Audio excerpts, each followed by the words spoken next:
Snake venom यानी सांप का जहर। जिन सांपों के डर से आम लोग खौफ में आ जाते हैं, उनके पसीने छूटने लगते हैं, उन्हीं सांपों के जहर का इस्तेमाल नशे के लिए किया जा रहा है। लोग उसके फन से जबरन जहर निकालकर उससे नशा करते हैं, कभी कभी तो सीधे कटवा भी लेते हैं। दरअसल सांप के जहर को ड्रग्स की तरह लिया जाता है और दिल्ली हो या मुंबई, बड़े बड़े शहरों में आयोजित होने वाली रेव पार्टियों में सांप के जहर से नशे का चलन तेजी से बढ़ता जा रहा है। ऐसे ही एक मामले में यूट्यूबर एल्विश यादव को गिरफ्तार किया गया, जिसके बाद ये मुद्दा चर्चा का विषय बना हुआ है। ऐसे में ये जानना और समझना बेहद जरूरी है कि जिन जहरीले सांपों के काटने से चंद मिनट में लोगों की मौत हो जाती है, भला उनके जहर को नशे की तरह कोई कैसे इस्तेमाल कर सकता है। रेव पार्टियों में स्नैक से कैसे नशा किया जाता है? क्या जहर से वाकई नशा होता है? स्नैक बाइट क्या होता है और सांप के जहर का नशा कितना जहरीला होता है, समझिए.com की इस रिपोर्ट में समझते हैं।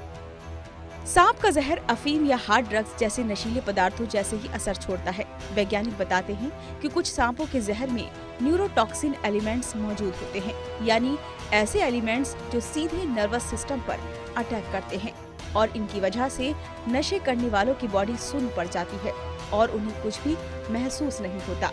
सांप के जहर से बना नशा बाकी नशे से काफी ज्यादा अलग होता है और ये शराब और यहाँ तक कि ड्रग्स से भी कहीं ज्यादा तेज चढ़ती है और देर तक रुकती है।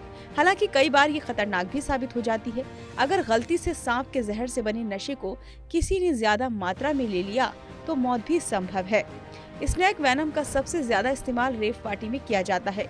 रेव पार्टी यानी ऐसी पार्टी जहां हर गैर कानूनी चीज का इस्तेमाल धड़ल्ले से किया जाता हो। असल में रेव पार्टियां हमेशा से ड्रग्स के लिए बदनाम रही हैं। हालांकि रईसजादों की रेव पार्टियों की जान अमूमन कोकीन और एफेड्राइन जैसे ड्रग्स का इस्तेमाल किया जाता था, लेकिन अब K72 और K76 यानी कोबरा के जहर की गोली युवाओं को अपनी जद में ले रही है और रेव पार्टीज में युवा अब सांप के जहर का नशा करने लगे हैं। यहाँ तक कि कुछ खुद को सांपों से सीधे कटवाते भी हैं, जिसे स्नैक बाइट कहते हैं।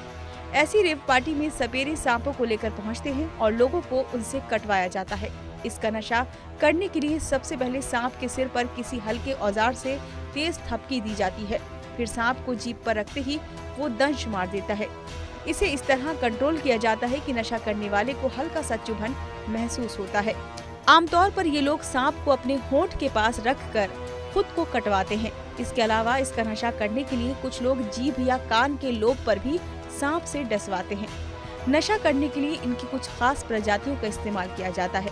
इनमें नाजा नाजा यानी कोबरा, ग्रीन स्नैक, कॉमन करैत जैसे सांपों की प्रजाति शामिल है।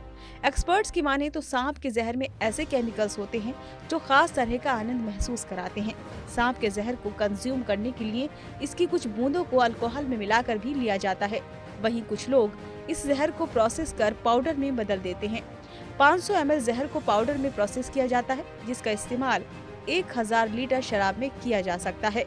1 ग्राम स्नैक बाइट पाउडर के मार्केट वैल्यू की बात करें तो इसकी कीमत 20,000 से लेकर 25,000 रुपए के करीब है। वहीं इंटरनेशनल मार्केट्स में आधा लीटर सांप का जहर लाखों रुपए में बिकता है। इतना ही नहीं, आपको ये जानकर भी काफी हैरानी होगी कि सांपों के अलावा भी कुछ जानवरों का इस्तेमाल नशे के लिए किया जाता है। दरअसल Indian journal of physiology and pharmacology के एक रिपोर्ट के मुताबिक स्पाइनी टेल्ड छिपकलियों के जले हुए शवों, जहरीले शहद, स्पेनिश मक्खियों और कैंथराइटिस का इस्तेमाल भी रेव पार्टियों में डोपिंग यानी ड्रग्स के मकसद को पूरा करने के लिए किया जाता है।